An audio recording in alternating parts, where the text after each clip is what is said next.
তাপপ্রবাহের কারণে শিক্ষা প্রতিষ্ঠানের ছুটি নতুন করে বাড়ছে না। ফলে ২৮ এপ্রিল খুলছে শিক্ষা প্রতিষ্ঠান। তবে পরবর্তী নির্দেশ না দেওয়া পর্যন্ত অ্যাসেম্বলি বন্ধ থাকবে।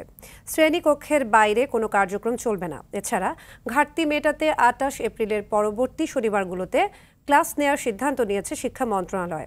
শিক্ষা মন্ত্রণালয় সূত্র থেকে এসব তথ্য জানানো হয়েছে। যদিও সকালে সচিবালয়ে শিক্ষা প্রতিমন্ত্রী শামসুন নাহার জানিয়েছেন, আগামী ২ দিনের তাপপ্রবাহ পর্যবেক্ষণ করে শনিবারের মধ্যে সিদ্ধান্ত হবে।